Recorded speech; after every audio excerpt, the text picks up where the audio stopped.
Yang terhormat Bapak-Bapak, Ibu-Ibu, salam Pancasila.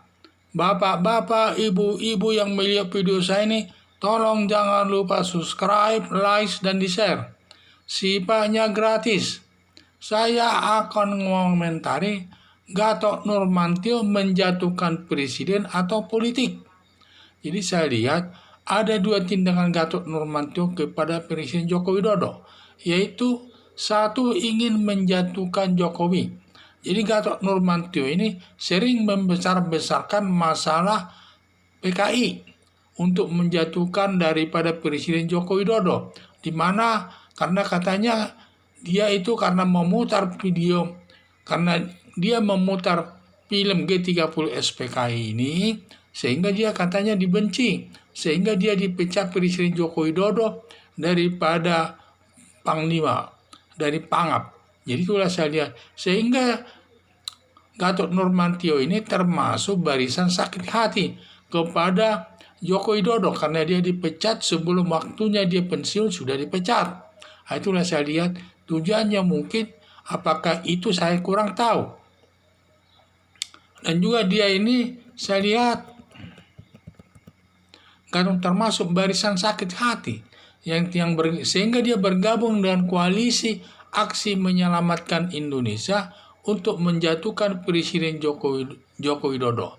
Karena kalau dia sendiri yang menjatuhkannya mungkin tidak kuat. Tetapi karena kalau dia bersatu dengan koalisi Aksi Menyelamatkan Indonesia ini, mungkin besar harapannya untuk bisa menjatuhkan Presiden Joko Widodo dari jabatannya selaku presiden hasil pilihan rakyat. Kedua, mungkin ada tujuan politik. Setelah Gatot Nurmantio masuk menjadi anggota koalisi Aksi Menyelamatkan Indonesia, kami ada 3 anggota koalisi Aksi Menyelamatkan Indonesia yang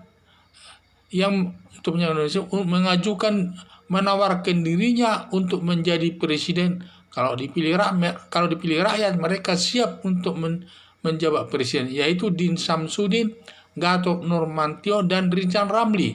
Jadi ketiga itu menawarkan dirinya untuk presiden kalau rakyat nanti untuk memilihnya. Kalau ingin jadi presiden masih jauh waktunya, tahun 2024, masih 4 tahun lagi. Tapi baru tahun 2020 melakukan berbagai kegiatan, terutama ingin menjatuhkan Presiden Joko Widodo.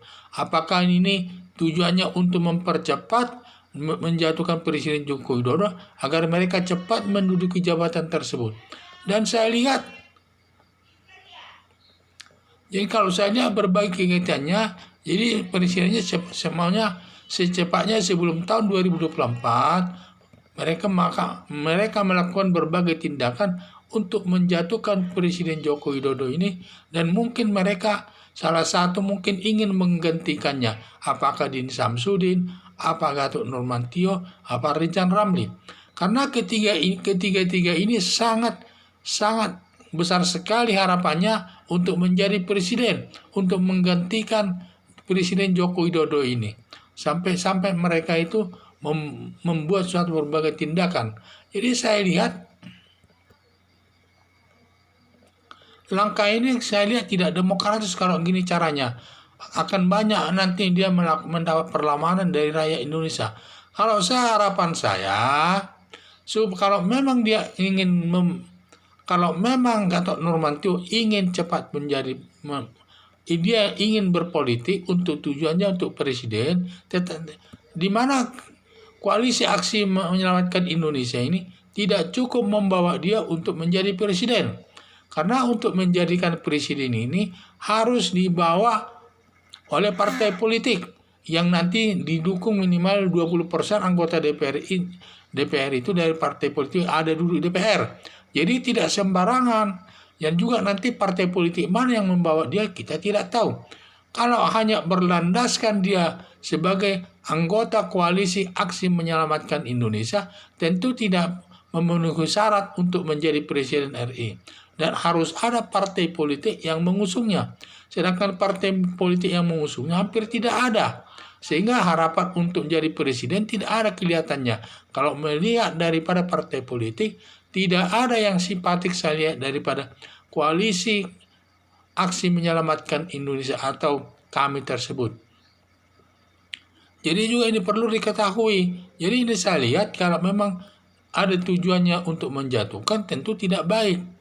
Karena menjatuhkan itu tidak mudah. Karena Presiden Jokowi ini banyak pendukungnya. Pendukungnya juga kuat. Tidak hanya begitu saja. Kalau dia memang jadi ingin melalui jalur politik untuk menduduki jabatan presiden tahun 2024 masih lama. Tetapi sekarang kok sudah melakukan berbagai kegiatan yang sifatnya menentang kebijaksanaan daripada pemerintah. Hal tersebut adalah tidak baik. Jadi harapan saya supaya